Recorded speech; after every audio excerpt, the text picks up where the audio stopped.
This year isn't about a trophy. This year isn't about a placing.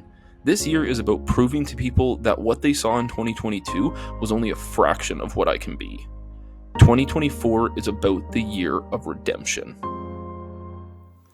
What is going on, guys? Welcome to the video. In today's video, I thought I would do a little bit of a Q&A. It's been a while since I've done one of these videos, so I went ahead and asked on my Instagram for you guys to go ahead and ask me some questions. By the way, if you are not following me on Instagram, then definitely go ahead and do that. The link will be in the description below, but I do lots of fun Q&As and different things like this over on there throughout the week, so you guys can always go ahead and ask your questions on there as well. But without further ado, let's go ahead and dive into the first couple of questions. First question here is going to be top 3 supplements for women over 40. Now, I think when it comes to the 3 supplements that I'm about to recommend, I think that these go across the board. It doesn't matter what age you are, it doesn't matter what gender you are. I think that these are going to be the most important supplements that people could start out by taking. The first one is going to be a cod liver oil. I'm sure many of you have heard of fish oil before, but cod liver oil is basically like the next level above that. Cod liver oil is going to have a higher EPA and DHA content in it, so that means that the good healthy omegas that are in fish oil, it's going to have higher of that, which is going to help with inflammation, it's going to help with joint health, it's going to help with cognitive function. And then the other thing that is special about cod liver oil is it contains high levels of vitamin E, which vitamin E is going to be very, very important in helping with oxidative stress in our body. So that would be the first supplement that I would recommend. The second one would be vitamin D. So many people are very, very deficient in vitamin D, especially if you live somewhere like where I do, where there's not a ton of sun, especially during the winter. You're probably not getting outside enough to get that vitamin D in. This is going to help with your immune function. This is going to help with bone health. It's going to help with energy levels. It's going to help with mood balance. It is something that is very, very important to take. And then the third one is actually going to be creatine. Creatine is obviously the most scientifically researched supplement that we have to date. And not only is it going to help with muscle hypertrophy and power output, but we have also found that it can help with cognitive health. It can help with your bone density. It can help with your immune function. And there's so many other benefits to creatine that we don't even really know yet. So for anybody across the board, those would be my top 3 supplements that I would recommend. Next question here, how much water do I need to drink? I hate water, LOL. Now, this is going to be dependent person to person and based on obviously your weight and then your activity level as well. If you are someone who is a little bit lighter, let's say you're maybe only 150 pounds, you're not going to have to drink as much water as someone that's 220 pounds. Same thing when it comes to your activity level. If you are someone who is very, very active, you're doing lots of endurance sports, you're doing lots of cardio, where you are sweating a lot, you are going to have to drink more water than someone else. Like obviously me being 190 pounds, I'm very, very active. I drink anywhere from 5 to 6 liters of water per day. But for the average person that is just doing some light activity throughout the week, they're just working out a little bit, I would say anywhere from 3 to 4 liters is going to be sufficient for most people. Okay, that is going to do it for the first couple of questions. I'm gonna go ahead, start making some breakfast, and then I'll go ahead and answer a few more questions.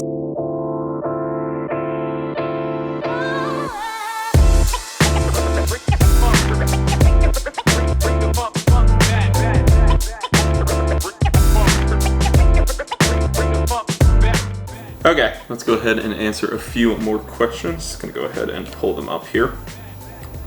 Next one, not really a question, but just says good luck in your competitions. Thank you, I really appreciate that.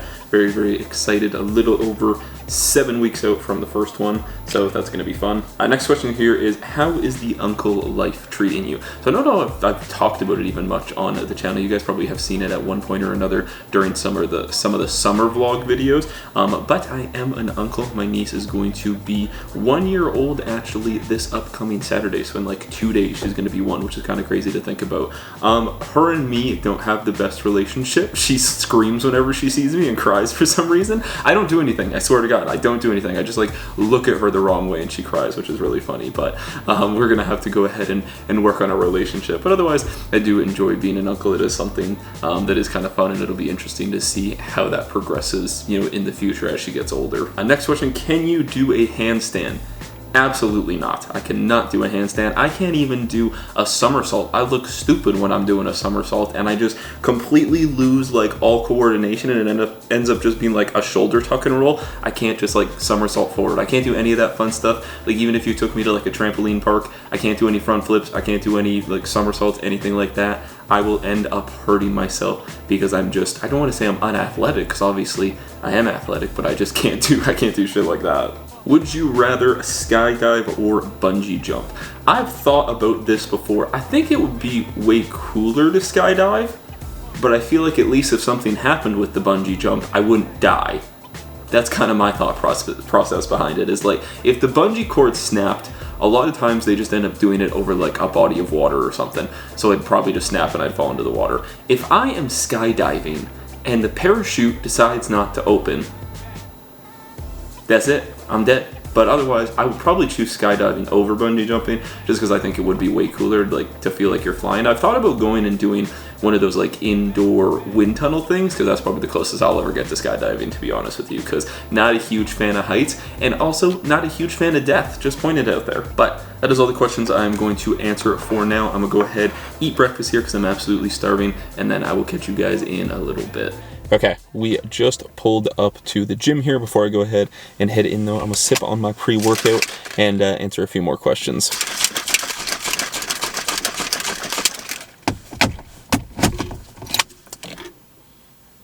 We got the Ghost All Out Green Apple in there.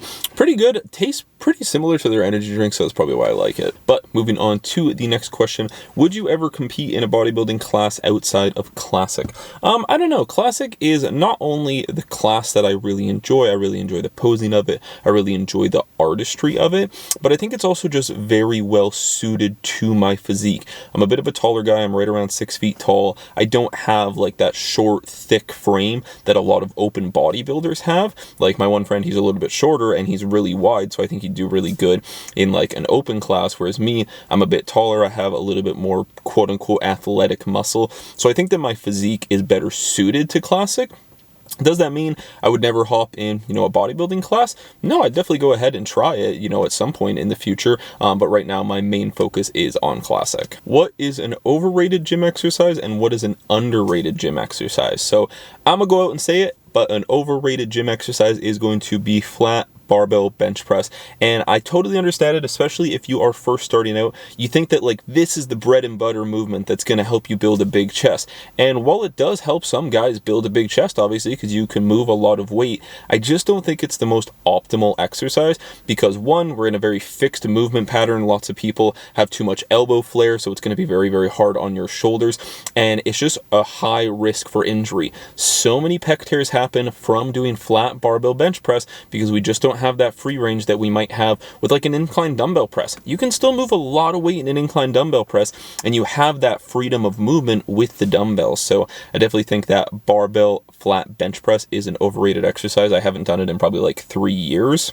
And then as far as an underrated exercise goes, I think probably one of my favorite underrated exercises is going to be a JM press. This is John Meadows, and it's a really, really great exercise for the tricep. I've showed it before on some of my Instagram videos, but it's very, very similar to a skull crusher, but instead of bringing the bar to like the top of our head or behind our head, we're actually going to be bringing it down to kind of like our neck/chin line. And what this allows us to do is it allows us to get that tricep fully lengthened and get a full stretch on the tricep. And as we know, a muscle is going to get the most growth when we do put it in a stretched position under load. So I definitely think that the JM press is a very, very underrated exercise for tricep development. But that is all the questions I'm going to answer for now. I'm gonna go ahead, finish off my pre-workout, and then we're gonna go ahead in there and crush a big back and hamstring workout. So let's get it.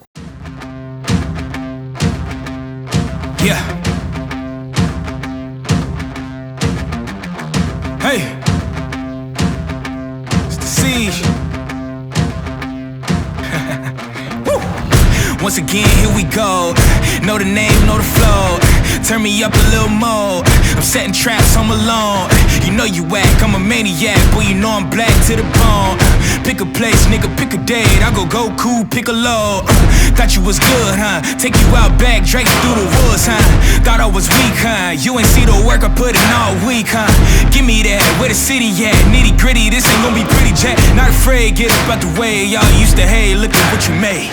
When it all goes down, I'ma run this town. Fire in my soul, got my eyes on the ground. I can't help myself lately, can't turn myself down. I'm in love with you, baby, but I let you down. I can't die in this town, I won't die in this town. Okay, workout is complete.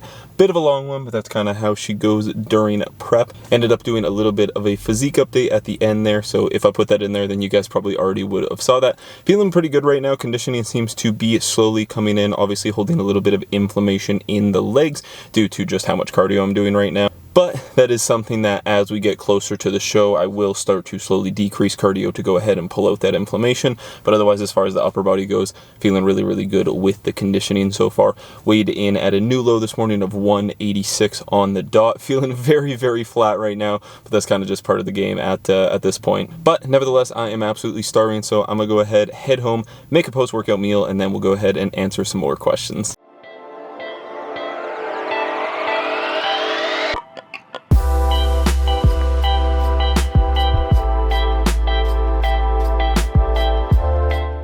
Okay, we are sat down with our post-workout meal, so I'm gonna go ahead and answer a few more questions. So the next question is, are you social at the gym or do you hate being interrupted? So this is going to depend on the day. Right now I'm in prep. Obviously there are days that I'm going to be more tired than others. And it's not that I hate being interrupted, but I'm already there for a good amount of time. Like I'm already there for a few hours. So I kind of just want to get in and get out because usually I'm there for like 2.5, 3 hours right now with cardio. So it's not that I hate being interrupted. And honestly, like the gym I go to right now, I really enjoy the gym I go to. I really get along with a lot of people that go to my gyms. There will be time to time where I am going ahead and talking with people a little bit in between sets, but I try to keep it to a minimum just for time's sake. What is the best Gatorade flavor? I haven't had like regular Gatorade in quite a long time, but I'm probably just like classic blue, to be honest with you. Blue's pretty good. I do enjoy the blue Gatorade, or maybe the red Gatorade as well, just like the classic OGs.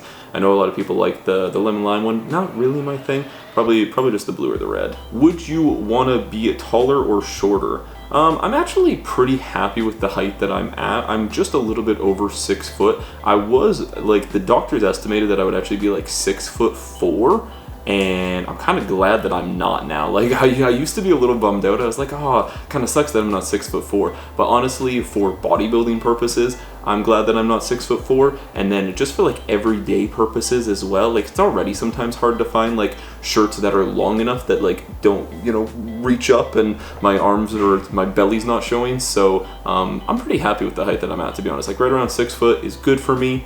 It's tall enough. It doesn't make things too difficult, but it makes things difficult enough. Okay, but I am starving, so I'm gonna go ahead and dive into this post-workout meal, and then I will catch you guys in a little bit for some more questions. Okay, we are just about to go for a walk to knock out the rest of the steps for today. Got about probably a little over 3,000 steps to do, but I figured before we go ahead and do that, I would go ahead and knock out the last couple questions that I got here. So next question here has, have you ever dropped a weight on your foot? I don't think that I've ever actually dropped a weight on my foot. I've definitely like pinched my fingers before, like putting dumbbells back on the rack and putting plates back on the rack as well. And the one time I pinched my finger pretty good and I think it actually bruised. But thankfully, no, I've never actually dropped a weight on my foot, which is good. Next question, what is your dance party song? Ooh, I don't dance party very often, but I'm trying to think. Pony. No, I'm just kidding. I don't know, I'm trying to think. Boogie Wonderland's a good one. I'm trying to think of some other ones. I like older school music, to be honest with you. Maybe like some Black Eyed Peas if we're talking like 2000s music. I don't know. I'll have to think on that one a little bit more. And last question, are there any stereotypes about bodybuilders that bother or amuse you? I don't know if there's any that like really amuse me, and there's not really any that like bother me either. I think that there's stereotypes that like a big one that I've kind of noticed is that people think that we don't enjoy food. I absolutely love food. I'm a huge foodie. If you go watch some of my videos, I'm a huge foodie. I absolutely love trying food. It's just I have the discipline to be able to turn it on and turn it off. Like right now I'm in a prep, so I know that right now it is switched on. There is, you know, no cheat meals right now leading into the show. So it's something that I'm able to just kind of turn on. But most of us bodybuilders, we absolutely love food, and we probably love it more than most people because we are deprived of it for a certain amount of the year. And then the other stereotype definitely too is that like, especially the bigger guys, not me, I'm not that big, but like the really big guys that you see, like 250, 300 pound guys, people think that they're really, really mean, but in reality, like they're the nicest people ever. Everyone that I've talked to is very, very nice. Roid rage is not really something that is a thing. A lot of people think that roid rage is a thing. That is not a thing. If that person is raging at you, they're just a dick in general. It has nothing to do with steroids, to be honest with you. So those are kind of the main stereotypes that I find when it comes to bodybuilders. But like I said, they don't really bother me. They don't really amuse me. It's just kind of something that I have noticed over time, the deeper and deeper that I do get into this industry. Okay, well, we're going to go ahead and get this walk done, so I will catch you guys in a bit. Alright guys, well that is going to do it for this video. As always, I hope you guys enjoyed the video. If you did, be sure to drop a like on the video. Would greatly appreciate it. As well, make sure to hit that subscribe button if you are new around here so that you don't miss out on any future content. Other than that, I will catch you guys in the next video. Peace.